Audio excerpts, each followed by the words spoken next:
Assalamualaikum warahmatullahi wabarakatuh. Perkenalkan, nama saya Nufita, NIM G0111911331. Saya jurusan Pertanian, Prodi Agroteknologi, angkatan 2019, Universitas Hasanuddin Makassar. Pada kesempatan kali ini, saya akan mempresentasikan hasil laporan saya, yaitu mengenai stomata dan respirasi.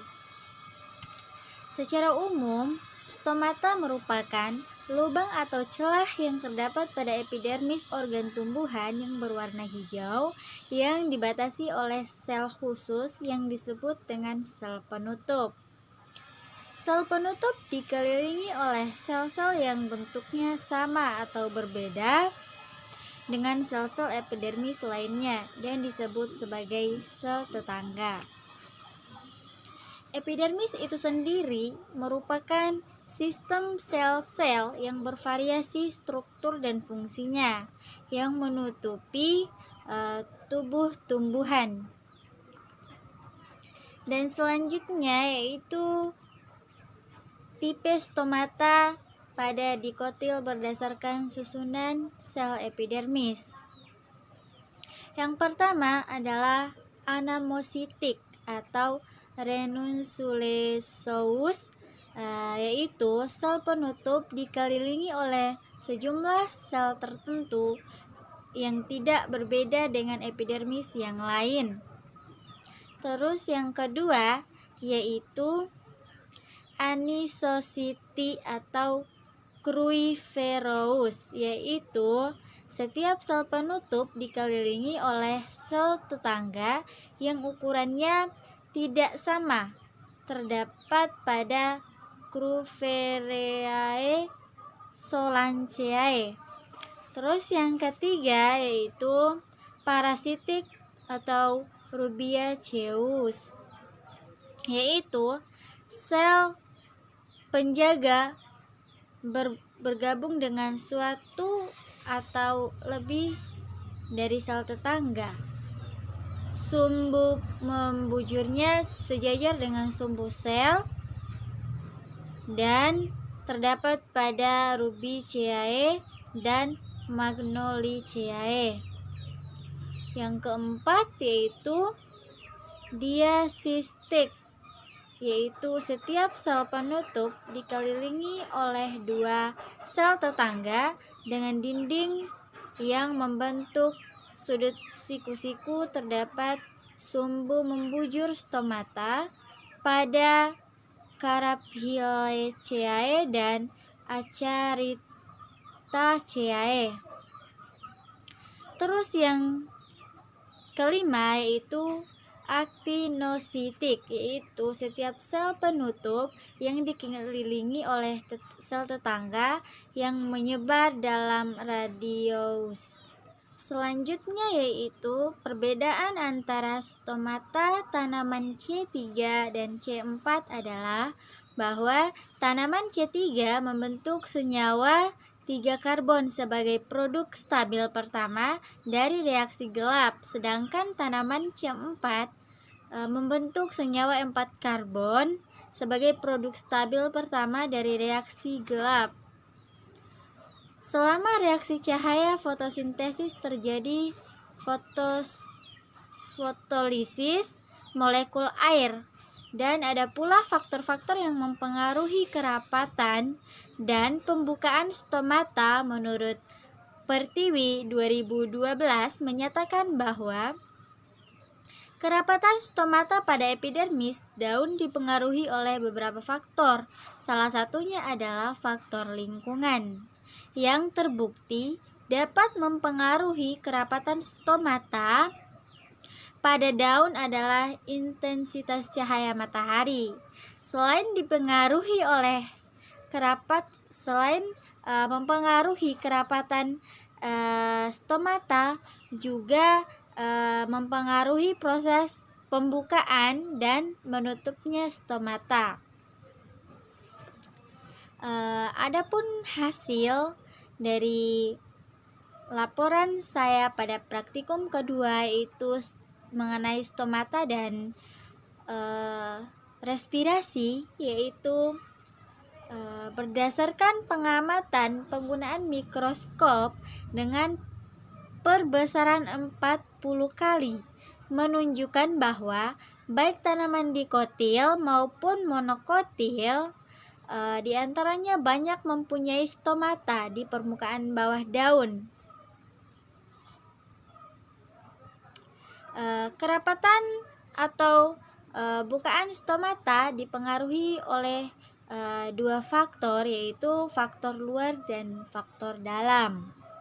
Proses membuka dan menutupnya stomata sangat dipengaruhi oleh cahaya. Sel penutup mengandung amilum di mana konsentrasinya lebih tinggi daripada konsentrasi di malam hari karena telah berubah ke glukosa. Nah, adanya cahaya mengakibatkan klorofil untuk fotosintesis sehingga kadar CO2 dalam sel tersebut menurun atau mereduksi menjadi CH2O. Kenaikan pH lingkungan memacu fosforilase mengubah amilum menjadi glukosa 1-fosfat. Terjadi kenaikan osmose sehingga air masuk dari sel tetangga ke sel penutup. Tambahnya volume sel menutup menyebabkan turgor sehingga terbuka porus stomata. Itu dikaitkan dengan pernyataan pada jurnal yang saya temukan, yaitu pendapat Dwi Joseputro 1978. Selanjutnya yaitu tujuan dari praktikum.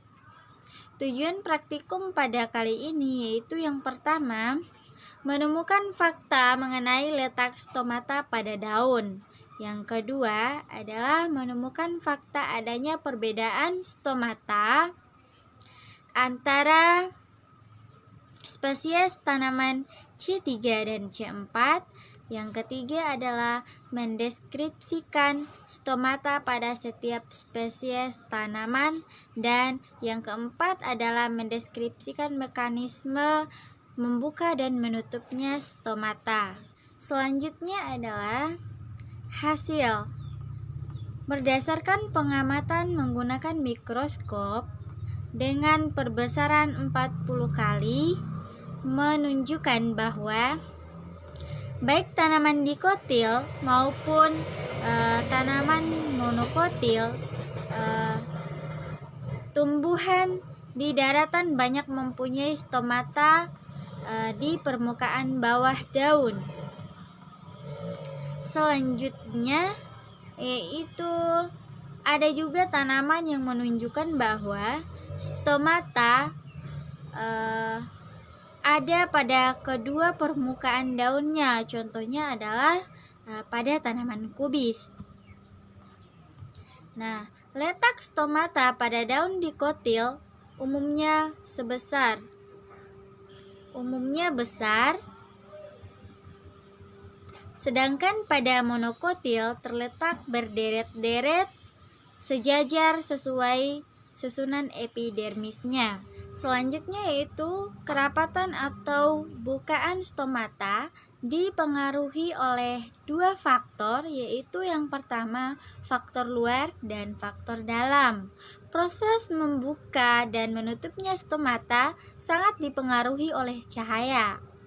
Sel penutup mengandung amilum di mana konsentrasi lebih tinggi pada malam hari daripada siang hari karena telah berubah ke glukosa.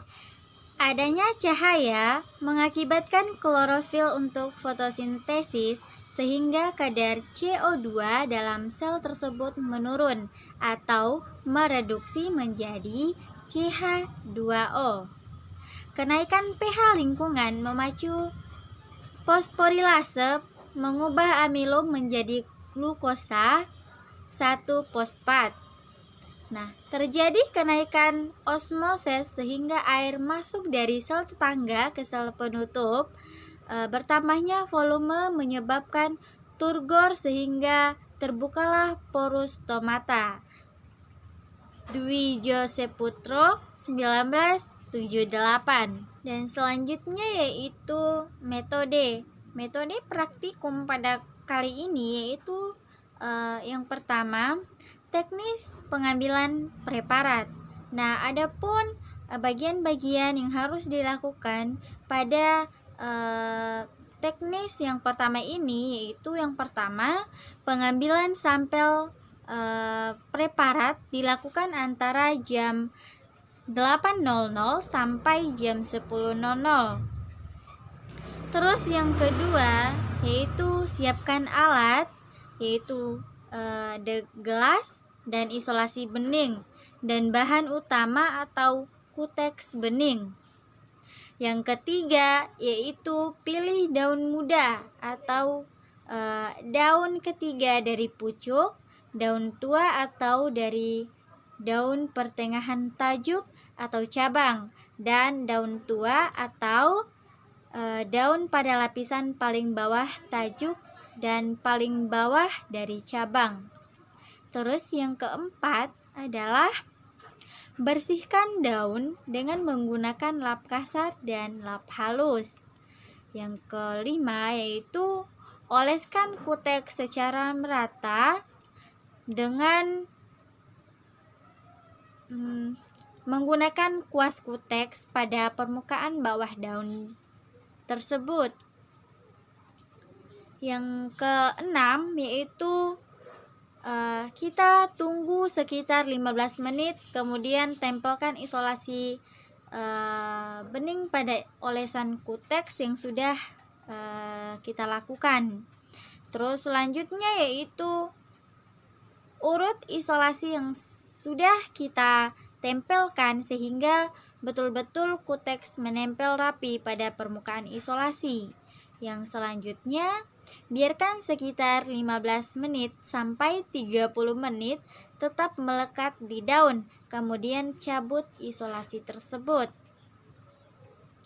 Terus yang selanjutnya yaitu tempelkan isolasi secara rapi pada dek gelas. Beri label tanggal pengambilan posisi daun, jamur daun, dan jenis tanaman. Lalu teknis yang kedua yang harus kita lakukan pada praktikum kali ini itu pengamatan pada mikroskop.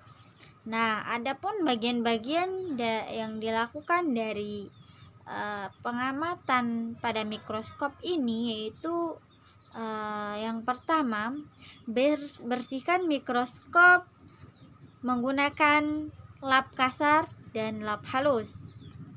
Terus yang kedua yaitu hubungkan mikroskop dengan sumber listrik, kemudian nyalakan lampu mikroskop. Yang ketiga, tempatkan preparat sampel pada meja preparat dari mikroskop dan posisikan tepat pada wajah lensa. Yang keempat, jepit preparat sampel pada jepit preparat dengan alat jepit yang ada pada meja preparat. Yang selanjutnya yaitu angkat meja preparat ke atas dengan menggunakan pengatur makro pada mikroskop secara hati-hati, kemudian geser ke bawah secara perlahan dengan menggunakan pengatur makro sampai ketemu gambar stomata dan gambar sel mesofil daun. Yang selanjutnya, bila kita belum menemukan gambar stomata, geser ke kiri atau ke kanan preparat Anda menggunakan pengatur pada mikroskop sampai Anda menemukan gambar stomata. Yang selanjutnya yaitu apabila telah menemukan gambar stomata, posisikan mikroskop memotong dan membelah stomata pada pertengahan stomata. Yang selanjutnya yaitu hitung panjang dan lebar bukaan stomata berdasarkan skala pada mikrometer okuler. Dan selanjutnya yaitu hitung jumlah stomata yang kita lihat pada bidang pandang mikroskop. Yang selanjutnya yaitu geser pengamatan Anda ke kiri dan ke kanan, kemudian amati kembali panjang lebar dan jumlah stomata pada bidang pandang, sehingga untuk satu preparat Anda akan mengamati 3 kali. Terus yang terakhir yaitu hitunglah kerapatan stomata dan luas bukaan stomata. Jadi mungkin itu saja yang dapat saya sampaikan pada kesempatan kali ini. Lebih dan kurangnya saya mohon maaf. Sekian, wassalamualaikum warahmatullahi wabarakatuh.